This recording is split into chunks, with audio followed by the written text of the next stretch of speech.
मैं लिख दूं यहाँ पर die azotisation,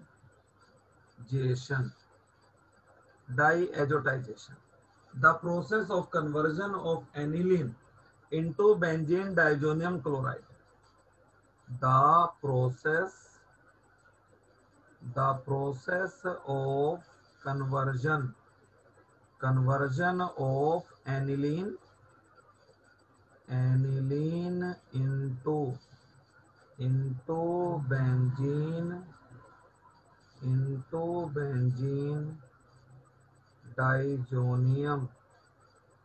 into benzene diazonium chloride by the action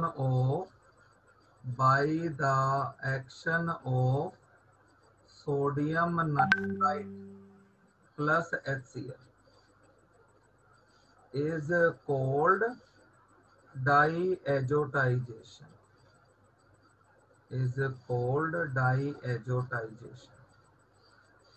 तो देखिए इसके अंदर क्या होता है आपका, ये एनिलीन है और प्लस में NaNO2 प्लस में twice of HCl। Conditions cold होती हैं आपकी, कोल्ड का मतलब 5 डिग्री सेल्सियस तक, इससे ऊपर नहीं। तो यहाँ पर प्रोडक्ट होते हैं आपके NaCl प्लस में 2H2O और N ट्रिपल बॉन्ड NCl। समझ में आई रिएक्शन ये वाली? Yes sir. कहाँ समझ में आई? मैं समझाई नहीं अभी, मैंने तो खाली लिखी है बस। बताओ कैसे हुई रिएक्शन ये? अभी तो मैंने समझाई कहाँ है? हाँ बताओ। सर NaNO2 ने 2H वो हाइड्रोजन को ऑक्सीडाइज कर दिया, क्योंकि NO2 से NO2 जो है वो ऑक्सीडाइजर हुआ ना। अच्छा तो सर Cl जो है वो सोडियम के साथ अनस्टेबल। चलो समझते हैं।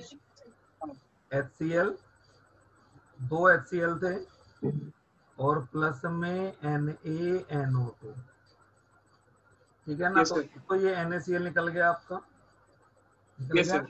और तो फिर HNO2 है और ये बच गया आपका HCl plus NaCl plus HNO2, nitric acid. एक एसिड है, इट इज एन एसिड। और एनिलीन क्या है? एक लुईस बेस है आपका, N के पास लोन पेयर है, ये बेस है। तो एसिड और बेस की रिएक्शन होगी तो सॉल्ट बनेगा, और क्या निकलेगा आपका? वाटर निकलेगा ना, है ना? यस। अब देखो मैं यहीं पर लिख देता हूं इसको। ये था आपका एनिलीन, ये था आपका एनिलीन NaHH। तो देखो वाटर कैसे निकलेगा यहाँ पर आपका, ये 2 हाइड्रोजन है और देखो 2 ऑक्सीजन। ये देखो हाइड्रोजन देखो कितनी है, 1 3 और 4 हाइड्रोजन हो गया आपका और 2 ऑक्सीजन है। तो प्लस में हमने क्या कर दिया यहाँ पर, वाटर कर दो, H2O ट्वाइस प्लस में NaCl। और देखो एक N ये बचा और एक N ये बचा, ये आपस में बॉन्डिंग करेंगे आपकी। Yes sir. आपस में बॉन्डिंग करेंगे ना, तो ये हो गया N ट्रिपल बॉन्ड N और ये रिंग हो गई आपकी। N पे क्या चार्ज है? प्लस, क्योंकि एक डेटिव बॉन्ड बना रहा है। तो N प्लस यहाँ से इसको अटैक कर लेगा आपका, Cl माइनस बचा हुआ था ना, Cl माइनस को अटैक करेगा। तो ये इस तरीके से रिएक्शन हो रही थी, ठीक है? इसको बोलते हैं सर ये N ने 4 बॉन्ड क्यों बना रखे हैं? क्या चीज है सर N ने 4 बॉन्ड क्यों बना रखे हैं? हाँ, N क्यों नहीं 4 बॉन्ड बना सकता? बिल्कुल बना सकता है आपका। अरे NH4 में 4 बॉन्ड नहीं बनाता क्या? बताओ जरा। NH4 प्लस ऐसे ही तो होता है आपका, H अमोनियम है। तो सेकंड पीरियड के एलिमेंट 4 बॉन्ड तो बना सकते हैं। Yes sir. सेकंड पीरियड के एलिमेंट 4 बॉन्ड बनाते हैं आपके, ठीक है ना? तभी तो सोल्ट है वो। 3 बॉन्ड बनाएगा फिर तो नाइट्रोजन हो जाएगा आपका वो, ठीक है ना? कोवेलेंसी वाली बात आ रही है। नाइट्रोजन की कोवेलेंसी कितनी है यहाँ पर? 4 है आपकी। चलिए इसके बाद आता है हमारा, अब हम चलते हैं फिजिकल प्रॉपर्टीज की तरफ। तो फिजिकल प्रॉपर्टीज में सबसे पहले हम बात करते हैं डाइपोल मूवमेंट की।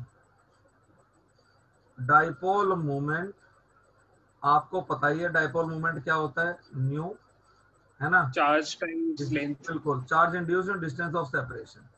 तो मैं क्वेश्चन आपको देता हूं यहाँ पर, arrange the following compound in increasing order of their dipole moment. Arrange the following compounds in increasing order of their dipole moment. तो इसके अंदर क्या होता है आपका, arrange the following compounds in increasing order of their dipole moment. तो compound में आपको लिख के दे दिए भाई, CH3F, Ca methyl chloride, CH3Br and CH3I। बताओ। सर आपने ऑलरेडी ऑर्डर में लिख दिए, CH3F का हाईएस्ट है, फिर Cl, फिर Br, फिर I। अच्छा, मैं इतना बेवकूफ थोड़ी ना हूँ यार, जो मैं ऑर्डर में लिख दूंगा। करेक्ट ऑर्डर है ये, और आप बताना ऐसा क्यों है, ठीक है ना। करेक्ट ऑर्डर है ये, CH3I से ज्यादा CH3Br का, उससे ज्यादा सर यही तो कह रहा हूँ। CH3F का, और उससे अच्छा, ज्यादा CH3Cl। बताओ क्यों, ऐसा सर क्यों हुआ। क्लोरीन की इलेक्ट्रॉन एफिनिटी ज्यादा है क्योंकि फ्लोरीन से। नहीं, वो तो बिल्कुल भी नहीं होता। इलेक्ट्रॉन गेन इंथैल्पी ज्यादा होती है क्लोरीन की। तो यहाँ को इलेक्ट्रॉन, ये तो कोवेलेंट कंपाउंड है, कोई एनी कंपाउंड थोड़ी ना है ये कि आप इलेक्ट्रॉन गेन इंथैल्पी को देखोगे भाई। अच्छा यहाँ बताओ, यहाँ क्लोरीन को इलेक्ट्रॉन मिला है या शेयर हुआ है कार्बन से। शेयर हुआ है। शेयर हुआ है ना, तो यहाँ इलेक्ट्रॉन गेन इंथैल्पी नहीं आएगी ना। इलेक्ट्रॉन गेन इंथैल्पी क्या होती है, जब इलेक्ट्रॉन को हम ऐड करके अनायन बना दें, समझे, यस तो सर। उसको बोलते हैं इलेक्ट्रॉन गेन इंथैल्पी। बताओ फिर क्या लॉजिक लगना चाहिए इसके अंदर। सर सेपरेशन ज्यादा होगा। बिल्कुल, साइज ज्यादा है ना। देखो, जो फ्लोरीन का इलेक्ट्रोनेगेटिविटी नंबर है वो 4 है, और क्लोरीन का कितना है, 3.8 है। तो इलेक्ट्रोनेगेटिविटी में डिफरेंस है, बिल्कुल है, मगर बहुत ज्यादा डिफरेंस नहीं है। तो जब हम Q इंटू डी को मल्टीप्लाई करते हैं, तो फ्लोरीन तो सेकंड पीरियड का एलिमेंट है, तो साइज काफी स्मॉल है। तो Q इंटू डी का मैग्नीट्यूड कम आ जाता है आपका, समझ रहे हो। Q इंटू डी का मैग्नीट्यूड CH3Cl के लिए बढ़ जाता है, क्योंकि क्लोरीन क्या है आपका, थर्ड पीरियड का एलिमेंट है, तो उसका साइज बिगर है। तो जब Q और D को मल्टीप्लाई करते हैं, तो नेट रिजल्ट CCl बॉन्ड का ज्यादा आता है एज कंपेयर टू CF। समझे। Yes sir. मैं लिख दूं, यहां पर लिख दूं, मैं इस बात को लिख रहा हूं, CF bond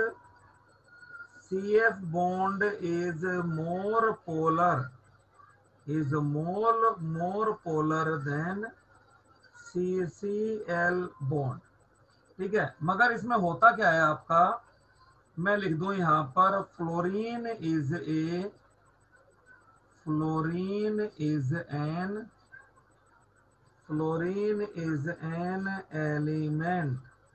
element of second period, so magnitude of Q into D is not so large. वो बहुत ज्यादा लार्ज नहीं आता। But chlorine being an element of third period has a large size, so the magnitude of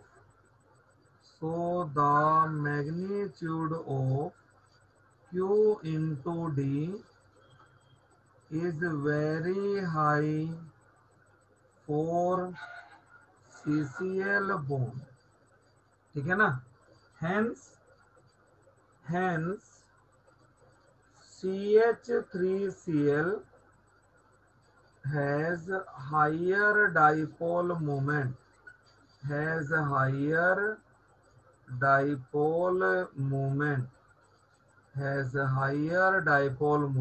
than CH3F। ठीक है। अच्छा, अब मुझे बताओ जो एल्काइल हैलाइड है ये तो पोलर मॉलिक्यूल है, तो ये वाटर में सोल्यूबल होंगे या नहीं होंगे? बोलो। Alkyl halides are polar molecules, are they तो सोल्यूबल इन वाटर और नॉट? सर सॉल्यूबल होंगे, क्योंकि वाटर भी पोलर मॉलिक्यूल है, पोलर पोलर में डिसॉल्व अच्छा होते हैं ना। अच्छा, पोलर पोलर में डिसोल्व हो जाएगा। अच्छा एक बात बताओ, वाटर के जो मॉलिक्यूल्स हैं उनके बीच में कौन से बॉन्ड बने हुए हैं? वाटर के जो मॉलिक्यूल्स हैं, हाँ हाँ, वाटर के हाइड्रोजन बॉन्ड। हाइड्रोजन बॉन्ड बने हुए हैं आपके, है ना? Yes sir. अच्छा, तो हाइड्रोजन बॉन्ड बने हुए हैं, तो ये एल्काइल हैलाइड जो है ये जाकर हाइड्रोजन बॉन्ड बना लेगा? बोलो। क्या सर? ये जो मेरा एल्काइल हैलाइड का मॉलिक्यूल है ये जाकर हाइड्रोजन बॉन्ड बना लेगा? नहीं सर। नहीं बनाएगा ना ये। फिर तो एल्काइल हैलाइड जो है ना ये हाइड्रोजन बॉन्ड नहीं बना सकते, किससे? वाटर से। देखो ना, कभी भी क्या होगा आपका, मैं इसको घोलने गया वाटर के अंदर, तो नए इंटरेक्शन क्या होंगे? पुराने इंटरेक्शन से स्ट्रॉन्ग होंगे, तभी तो वो चीज डिसोल्व होगी आपकी, या नहीं? Yes sir. अगर एल्काइल हैलाइड और वाटर के बीच में फोर्सेस स्ट्रॉन्ग होंगे तो वाटर अपना हाइड्रोजन बॉन्ड तोड़ के एल्काइल हैलाइड से बना लेगा, लेकिन ऐसा तो होता नहीं है आपका, है ना? इसलिए क्या होंगे ये? Partially polar soluble. मॉलिक्यूल कैसे? हाँ, तो पोलर होने का मतलब जरूरी थोड़ा है कि डिसोल्व होगा आपका। ये किसने कह दिया आपको कि पोलर मॉलिक्यूल डिसोल्व होंगे आपके? अब एक बात बताओ मुझे, फुल बॉन्डिंग में लिखा जाता है ना, लाइक डिसॉल्व्स इन लाइक। हाँ वो तो आधी बातें है ना आपकी पूरी, उसके बाद आधी बातें और भी हैं आपकी। डिसोल्यूशन के लिए क्या होता है असल में, देखो, जब किसी भी सब्सटेंस सोल्यूट को हम सोलवेंट में डालते हैं तो सोल्यूट जो है ना सोलवेंट से इंटरेक्ट करना शुरू करता है, इसको बोलते हैं इंथैल्पी ऑफ डिसोल्यूशन। ठीक है ना, जब सोल्यूट आपका सोलवेंट से इंटरेक्ट करता है तो उसको बोलते हैं इंथैल्पी ऑफ डिसोल्यूशन। अब सोलवेंट सोलवेंट के बीच में पहले से जो अट्रैक्शन है उनको अगर आके ये अट्रैक्शन वीक कर देता है तब तो ये डिसोल्व हो जाएगा आपका, अदरवाइज नहीं होगा।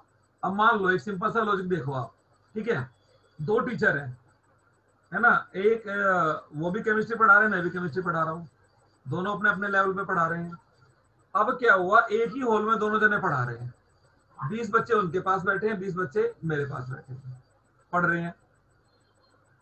अब अगर कोई टॉपिक मुझे ज्यादा अच्छे से आता है या कोई टॉपिक दूसरे सर को ज्यादा अच्छे, मान लो ऑर्गेनिक केमिस्ट्री की क्लास है तो दूसरे सर को ऑर्गेनिक बहुत अच्छे से आती है, तो सारे बच्चे कहाँ चले जाएंगे? उन सर के पास चले जाएंगे ना, मेरे पास तो नहीं आएंगे ना पढ़ने। तो ऐसे ही आपका, या मान लो रैली चल रही है आपकी, है ना, रैली चल रही है, हाँ मान लो जैसे लोग झूल रहे हैं, ये एम्यूजमेंट पार्क है, लोग वहां झूलने गए हुए हैं झूलों पे, तो झूले लगे हुए लोग झूल रहे हैं, अचानक एक नया झूला आ जाता है वहां पर, तो सारी भीड़ कहाँ भागेगी? नए झूले की तरफ भागेगी ना, इसमें झूल के देखते, है ना? तो उसने क्या किया, पुराने झूला और लोगों के बीच में जो अट्रैक्शन थे उसको इसने क्या कर दिया, खत्म कर दिया ना, और अपने साथ लोगों का इंटरेक्शन बना लिया इसने। तो इसलिए आपके लोग जो हैं वो दूसरे झूले की तरफ चले गए। तो सेम कहानी ये है, जब किसी भी सोल्यूट को हम सोलवेंट में डालेंगे तो सोल्यूट जो है वो सोलवेंट मॉलिक्यूल से इंटरेक्शन करेगा, इस दौरान क्या होगा, कुछ एनर्जी रिलीज होगी, इसको बोलते हैं इंथैल्पी ऑफ डिसोल्यूशन। अब ये जो इंथैल्पी ऑफ डिसोल्यूशन है ये आपकी ज्यादा होनी चाहिए, किससे? पहले से जो बॉन्ड एग्जिस्ट कर रहे हैं, समझे? तो जो नया अट्रैक्शन डेवलप होगा एल्काइल हैलाइड और वाटर के बीच में वो तो पुअर है as compared to hydrogen bonds existing between water molecules, समझे? तो मैं लिख दो, यस सर। लिखता हूँ, फिर से समझना आप इसको। एल्काइल हैलाइड्स, अच्छा जब डायपोल मोमेंट की बात चल रही थी ना, पहले डायपोल मोमेंट को ही देखो, मुझे बताओ इनमें से किसका डायपोल मोमेंट ज्यादा है? विच ऑफ, और मैं लिख दूं यहां पर chlorobenzene, chlorobenzene, chlorobenzene and methyl chloride या chloromethane, which has which has higher, which has higher dipole moment, dipole moment and why, दोनों में से किसका डाइपोल मोमेंट ज्यादा है और क्यों ज्यादा है? क्लोरोबेंजीन एंड मिथाइल क्लोराइड, बताओ। तो सोच रहा हूँ हाँ सोचो।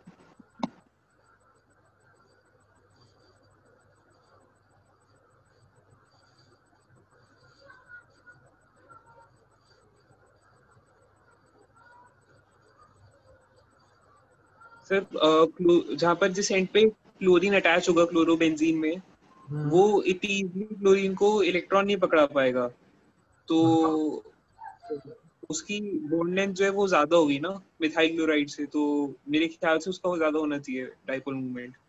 क्लोरोबेंजीन का है ना? चलिए यस सर। देखते हैं अभी। ये ऐसे ही है अल्टरनेट बॉन्ड्स, यहाँ पर क्लोरीन है, ये क्लोरीन का क्या है, लोन पेयर है ना, और यहाँ पर मैंने यस ऐसे लिख दिया CH3C, ठीक है।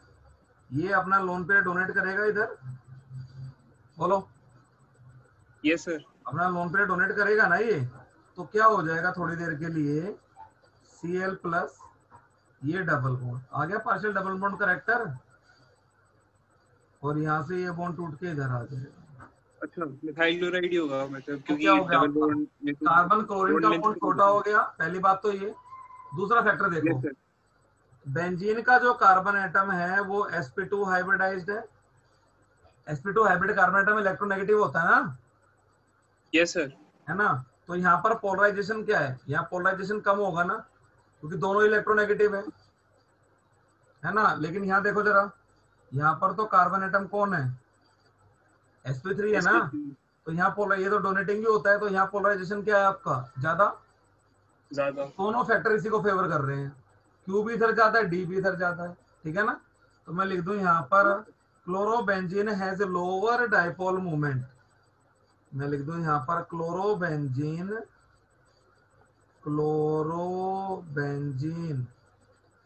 Has lower dipole moment, dipole moment. Organic की रिवाइज करनी पड़ेगी या ये समझने के लिए? नहीं नहीं नहीं नहीं, कुछ अब कुछ नहीं, मैं सब करा दूंगा, चिंता मत करो। फर्स्ट चैप्टर करोगे ना, आधे सारी दिक्कतें यहाँ खत्म हो जाएंगी। टाइम ही हमें इसमें लगेगा फर्स्ट चैप्टर करने में, फिर तो काफी स्पीडली कर लेंगे हम आगे। इसमें सारे बेसिक्स तुम्हारे ठीक करने हैं ना, इसलिए। रिजोनेंस आपने पढ़ा था लेकिन आपने अप्लाई नहीं किया, 11th में पढ़ा था ना रिजोनेंस। हाँ सर, वो बहुत जल्दी जल्दी पढ़ा था तो एकदम से वो कोई तो बात है ना, एग्जाम कोई खत्म तुम होने फेब्रुआरी के दिनों में लगी। पढ़े थे ना, इसलिए कोई बात नहीं। अब तुम्हें याद आता चला जाए, chlorobenzene has lower dipole moment than CH3Cl because in chlorobenzene,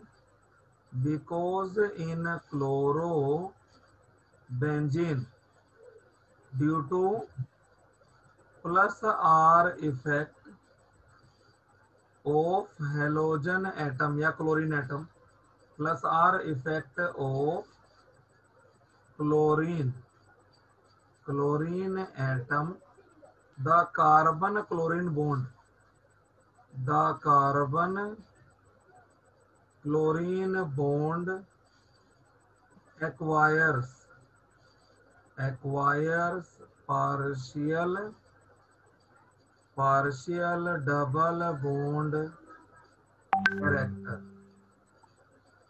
partial double bond character, so D decreases, है ना।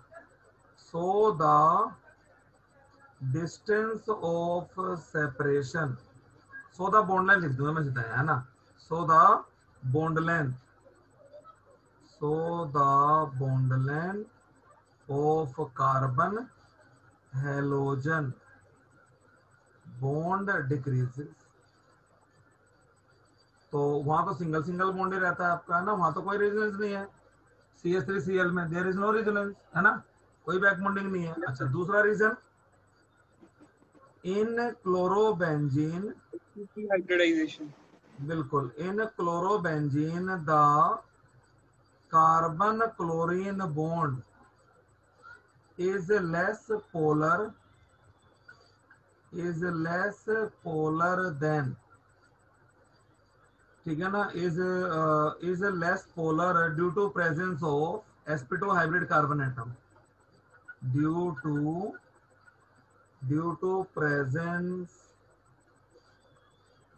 presence of sp2 hybrid carbon atom, ठीक है ना। और वहां पर कौन है, तो मैं लिख दूं यहाँ पर the CCl bond is more polar, the CCl bond is more polar in alkyl halide due to presence of sp3 hybrid carbon atom, ठीक है ना। और बस फिर आप लिख दो यहाँ पर सो बोथ द फैक्टर्स, दोनों फैक्टर्स कौन से, Q and D are more favourable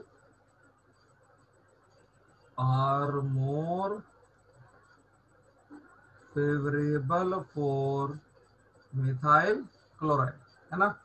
hence मैं बात को जनरलाइज कर दूं, alkyl halides have higher dipole moment than haloarine, ठीक है। क्लियर हो गई बात, बिल्कुल ऐसे आंसर लिखना है इसका, ठीक है। अब आ जाता हूं मैं अपने क्वेश्चन पर। डाइपोल मूवमेंट की जब बात चली रही थी यहाँ पर, मुझे बताओ arrange the following molecules in increasing order of dipole movement. arrange the following molecules in increasing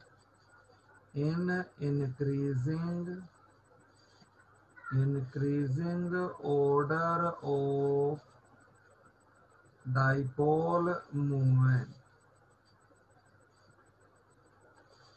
तो मॉलिक्यूल लिख दिए मैंने, CH2Cl2, CHCl3, CH3Cl और CCl4। बताओ, सबके सब टेट्राहेड्रल है।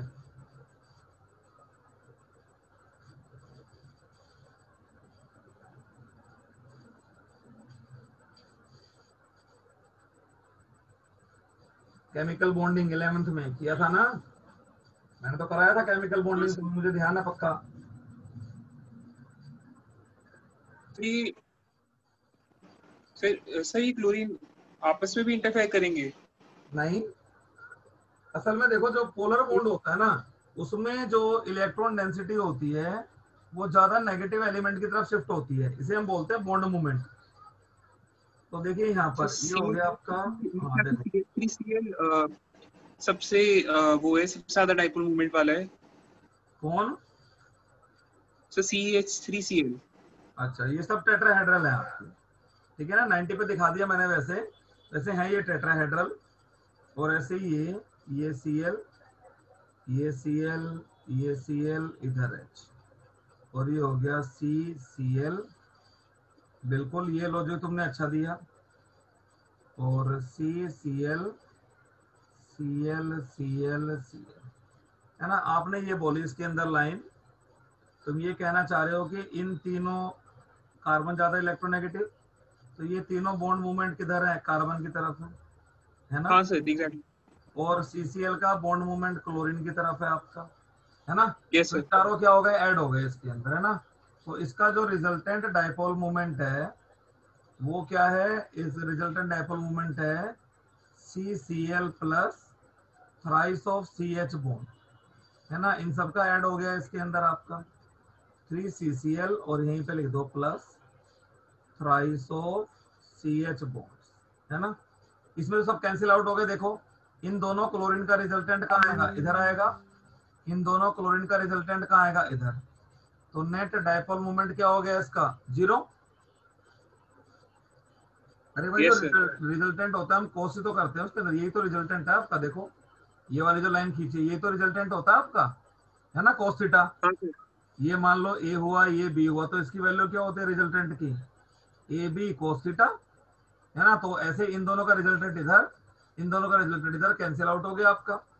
अब इसके अंदर देखिए आप, यहाँ पर इस वाले के अंदर इस क्लोरीन का रिजल्टेंट इधर,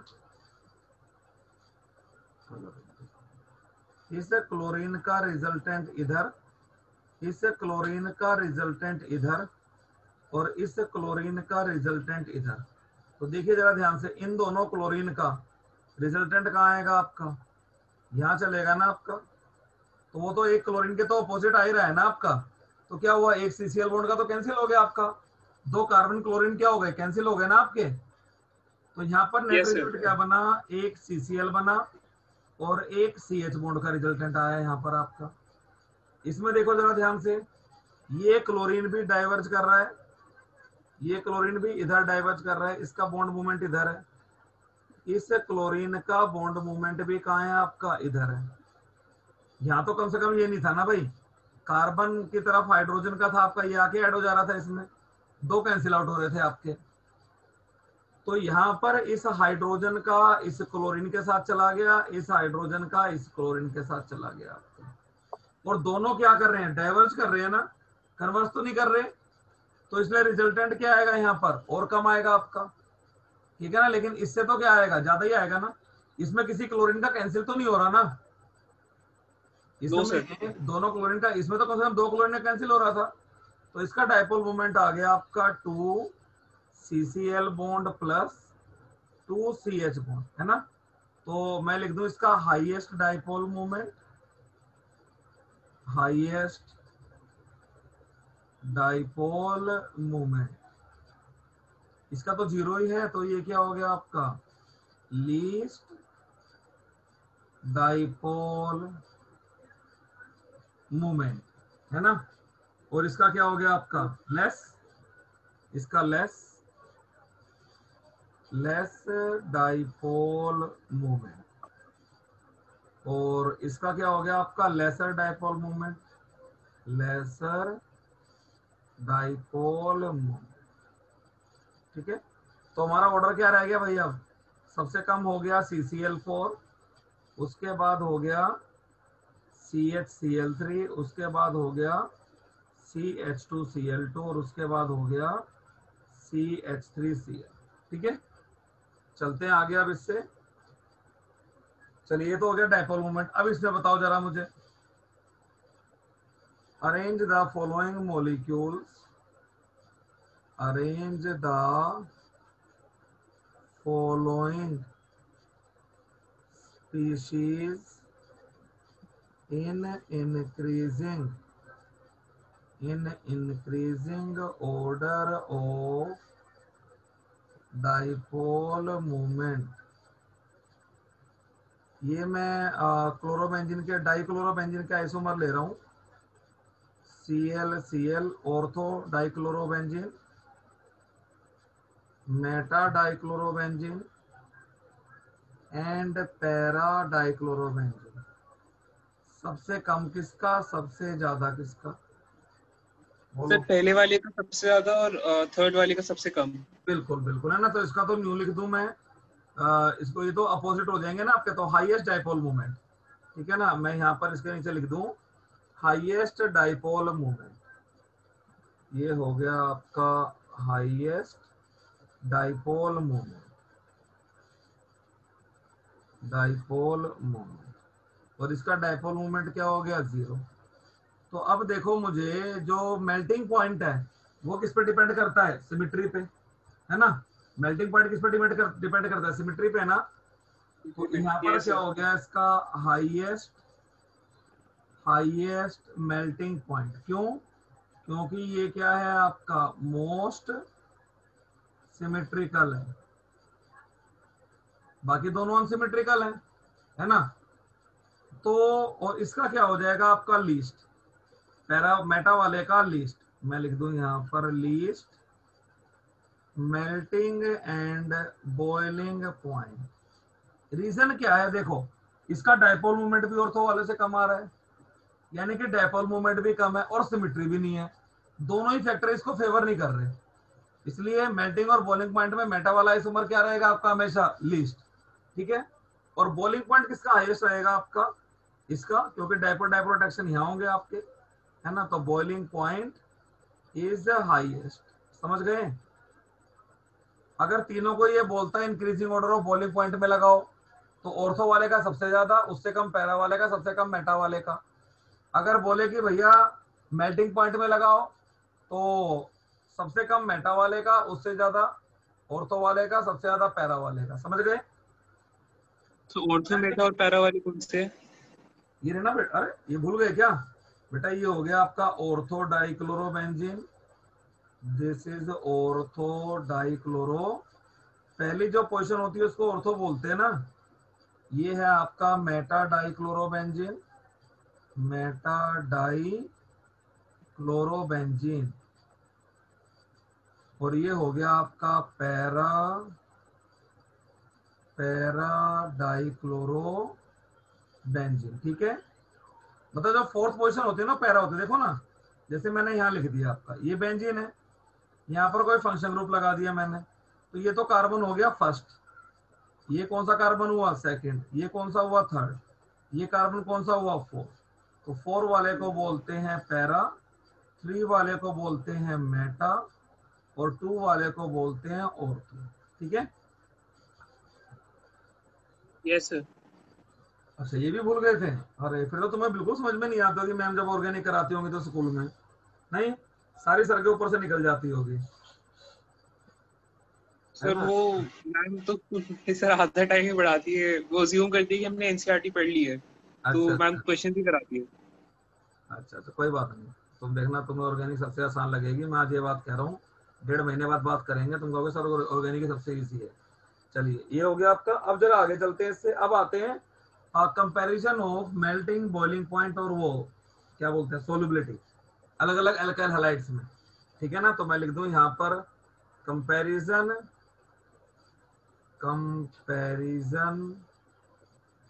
इन melting point, boiling point, and solubility between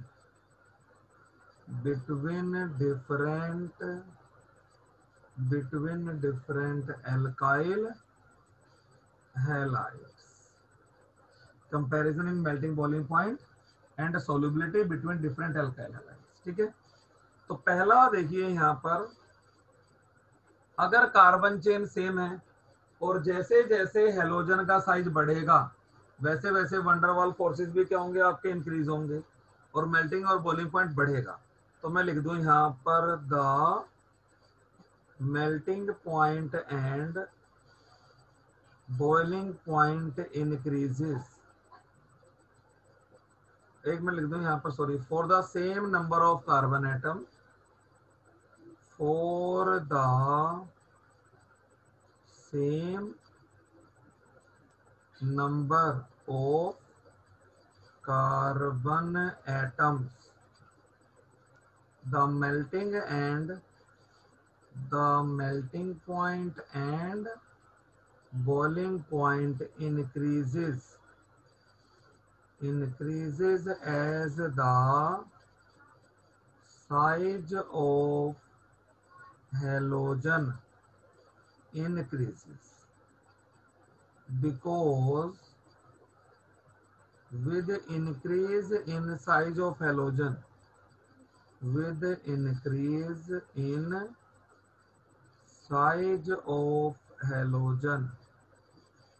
the extent of van der Waal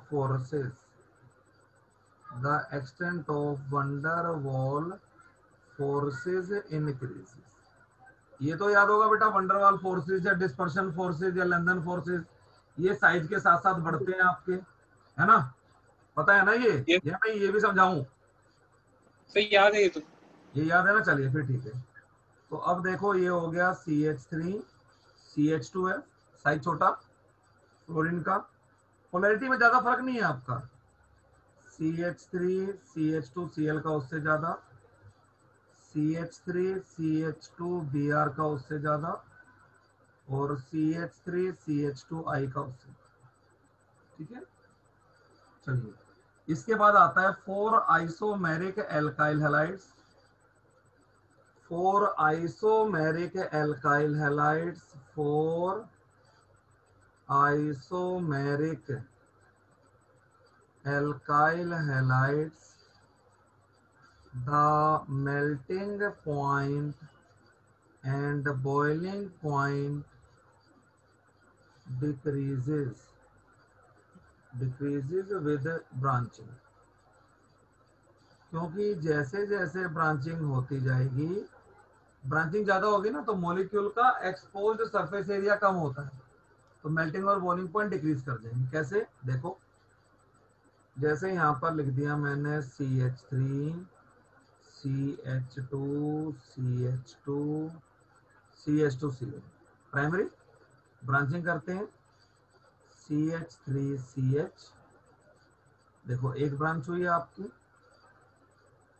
double branch करते हैं हम, CH3CH CH3CH CH3Cl, है ना, 1 2 3 4 1 2 7, ये हो गया आपका, ठीक है ना।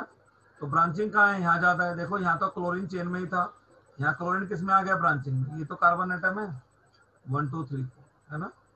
तो इसका क्या हो गया आपका लीस्ट, तो सबसे ज्यादा बॉइलिंग पॉइंट इसका, फिर इसका।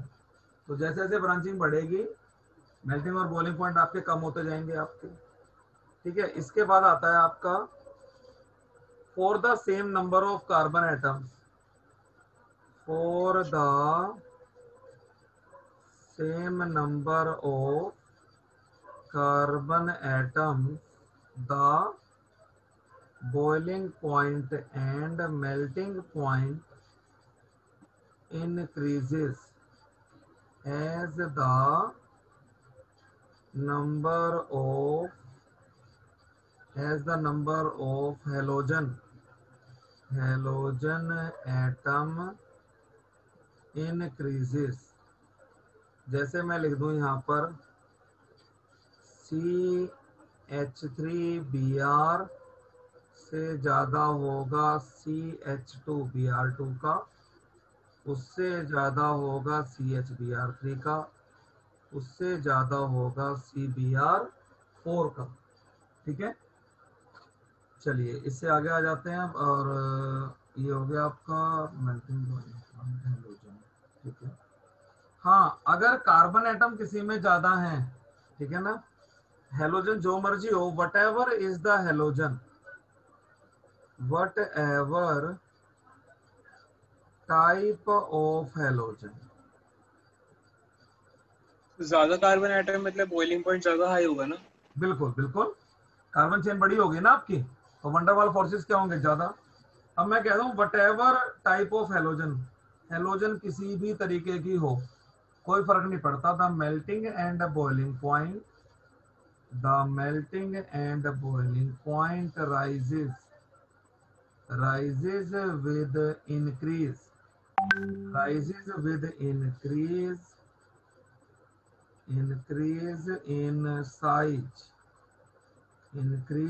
in size of carbon chain। यानी कि जैसे जैसे कार्बन एटम बढ़ेंगे, ठीक है ना, जैसे आपका कंपैरिजन आ जाए भाई ये वाला, कि यहाँ दे दिया इसने CH3 CH2I, और यहाँ पर दे दिया CH3 CH2 CH2F, तो इसका क्या होगा, ज्यादा। क्यों, कार्बन चेन बड़ी है। जितना बड़ा कार्बन कार्बन नेटवर्क, उतना ज्यादा आपका extent of interparticle forces of attraction, उतने interparticle forces of attraction क्या होंगे आपके, ज्यादा होंगे, ठीक है। चलिए इससे ज्यादा देखते हैं किसका होगा, CH3 CH2 CH2F, देख रहे हो, है ना। तो जैसे जैसे नंबर ऑफ कार्बन एटम बढ़ेंगे, मेल्टिंग और बॉइलिंग पॉइंट क्या होंगे आपके, बढ़ते जाएंगे। अब लास्ट में आ जाओ सोल्यूबिलिटी पे, लास्ट पॉइंट आ गया आपका सोल्यूबिलिटी पे। तो जैसे जैसे कार्बन कार्बन नेटवर्क बढ़ेगा, द सोल्युबिलिटी विल डिक्रीज, मैं लिख दूं यहां पर as the size of carbon carbon, as the size of carbon carbon chain increases the solubility of alkyl halide decreases. क्यों?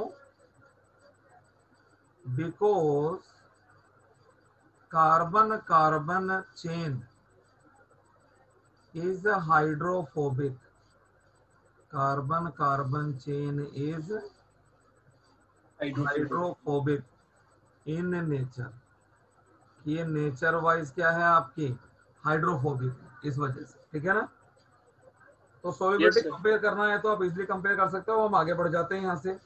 अब आ गया आपका chemical properties of alkyl halides, ठीक है। अब मेरा एक क्वेश्चन आपसे यहाँ पर है, बढ़िया क्वेश्चन ही एनसीईआरटी का है, दिख गया मुझे ऐसे ही। तो एक रिएक्शन देखो, ये वाली है आपकी CH3CH2OH, ठीक है ना। CH3CH2OH में मैं HI डाल देता हूं, तो ये बन जाएगा आपका CH3CH2I और प्लस में H2, है ना। Yes, sir. तो अगर मैं KI और H2SO4 की भी रिएक्शन कराता हूं तो मेरे पास यही आएगा HI प्लस और KHSO4, है ना, Yes, क्योंकि sir. हाइड्रोजन के वैलेंसी 1 है तो एक के को रिप्लेस हो जाता है एक के से। तो अब Yes.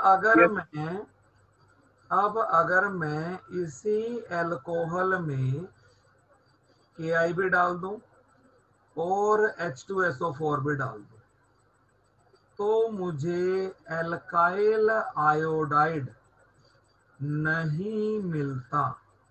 वाई?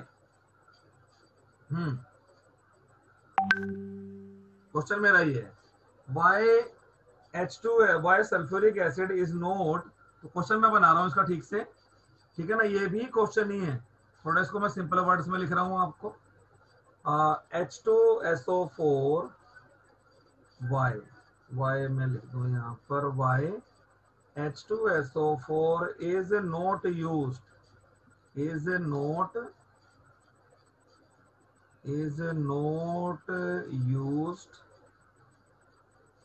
ठीक है ना, during reaction of alcohol, during reaction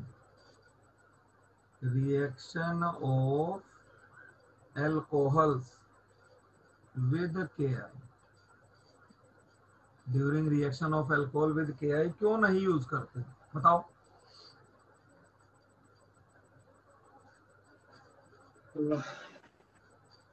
लगाओ दिमाग लगाओ। नहीं, पता नहीं सर।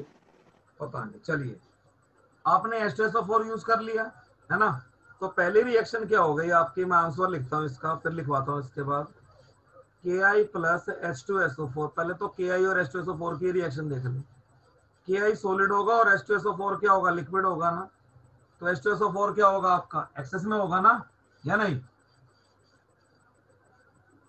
अरे भाई KI तो सॉलिड है ना, और H2SO4 हाँ क्या है, सर। लिक्विड, तो H2SO4 ज्यादा होगा आपका।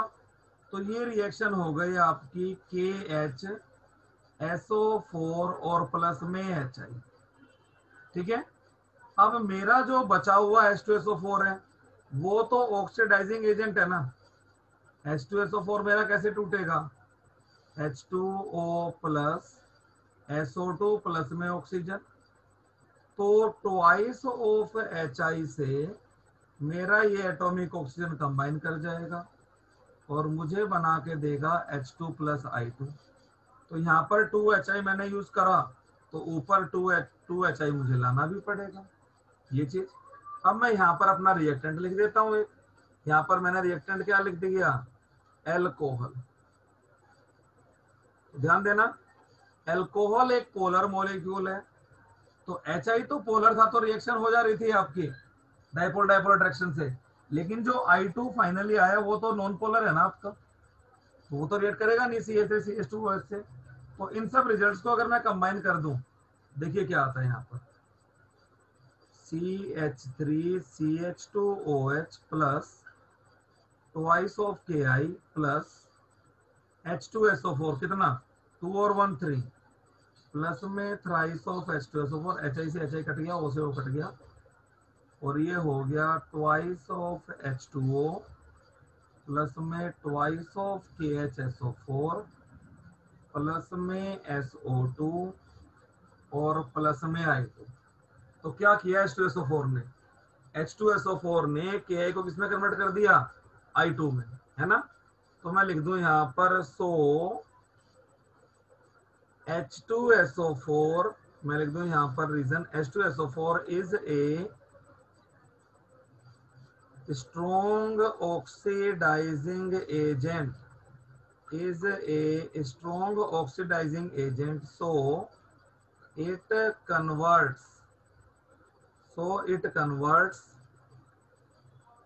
HI, yeah, it oxidizes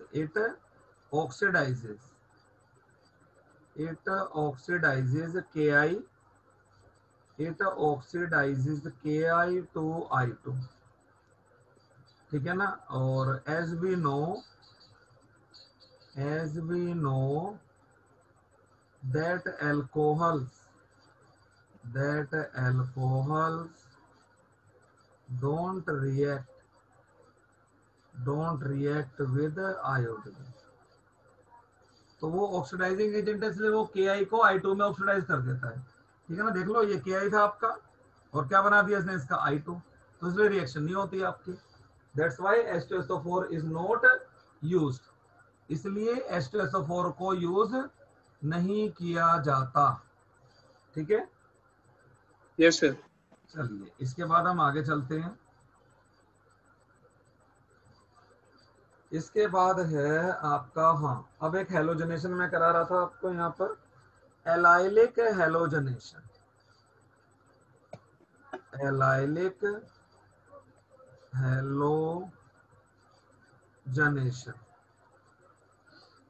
तो इससे पहले समझो, जैसे ये है CH3 CH double bond CH2, और प्लस में मैंने Cl2 डाल दिया सनलाइट लेके, तो पाई बॉन्ड टूट जाता है आपका, और दोनों क्लोरीन रेडिकल वहां पर ऐड हो जाएंगे आपके, दोनों क्लोरीन रेडिकल क्या हो जाएंगे वहां पर आपके, ऐड हो जाएंगे, ठीक है।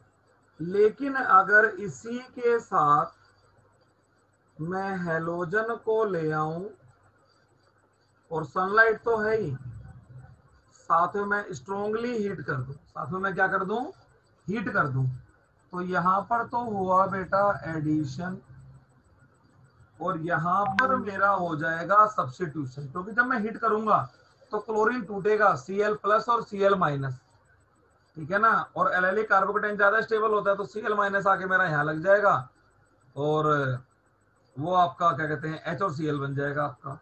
देखिए ये एल्काइलिक हेलोजनेशन हुआ, CH2 double bond CH2 plus में HCl, ये क्या होता है आपका, सब्स्टिट्यूशन होता है, कि हाइड्रोजन की जगह हाइड्रोजन हटाकर हमने क्या लगा दिया, Cl लगा दिया, ठीक है ना।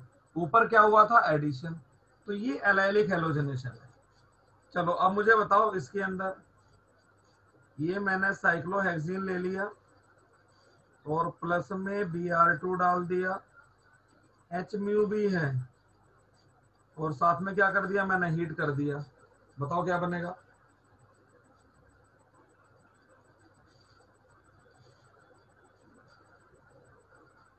सर ऑर्थो पोजीशन ब्रोमीन लगेगा।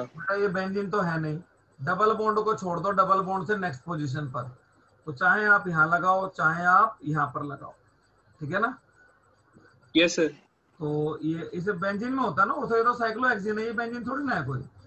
डबल बॉन्ड सर वो एसिड का ब्रोमीन का आपका मन यहाँ करे, यहाँ लगा लो, प्लस में HBr। चलिए अगला क्वेश्चन हो रहा है फिर, और इसमें बताओ ये लिख दिया मैंने CH2CH3 और प्लस में Cl2H और मैंने हीट भी कर दी। बताओ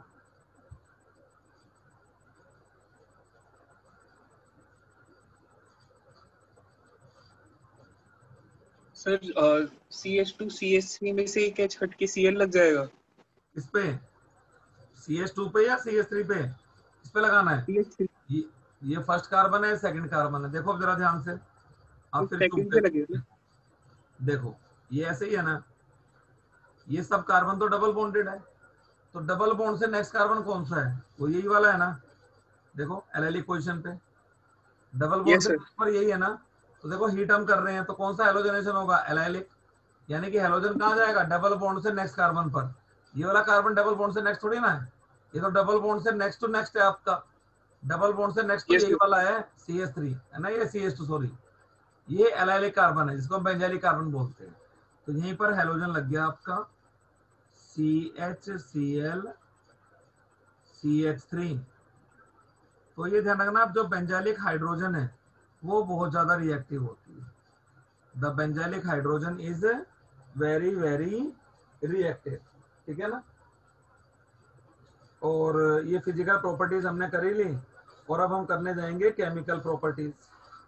ठीक है, केमिकल प्रॉपर्टीज में मैं नाम लिख देता हूँ खाली, आज डिस्कस नेक्स्ट क्लास में करेंगे केमिकल प्रॉपर्टीज में पहला आएगा आपका रिएक्शन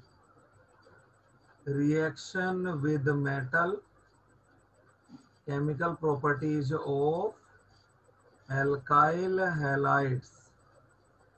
इसमें रिएक्शन विद मेटल में मेनली कौन आएंगे, मैग्नीशियम एंड सोडियम। फिर आएगा आपका बीटा एलिमिनेशन, फिर आएगा आपका बीटा एलिमिनेशन, या इसी को हम एक और नाम से जानेंगे डी हाइड्रोहेलोजनेशन। और तीसरा आएगा आपका न्यूक्लियोफिलिक सब्स्टिट्यूशन। ठीक है, ये हम पढ़ेंगे नेक्स्ट क्लास से, chemical properties of alkyl halide. फिर आगे इसमें SN1 SN2 वो सारी चीजें आएंगी आपके चल के आगे। ठीक है, यस सर। चलो ठीक है, तो अब हम मंडे को 6 बजे है ना, नेक्स्ट क्लास हमारी मंडे को रहेगी ना। हाँ सर। चलो ठीक है, तो अब कुछ थोड़ा बहुत समझ में आना शुरू हो रहा है भाई, कुछ तो सर अब कंफर्टेबिलिटी तो आ रही काफी होगी। ज्यादा समझ आ रहा है। अच्छा पहले थोड़ा डाउट हो रहा था, अब समझ आ रहा है। अच्छा अच्छा अच्छा अच्छा, चलो ठीक है।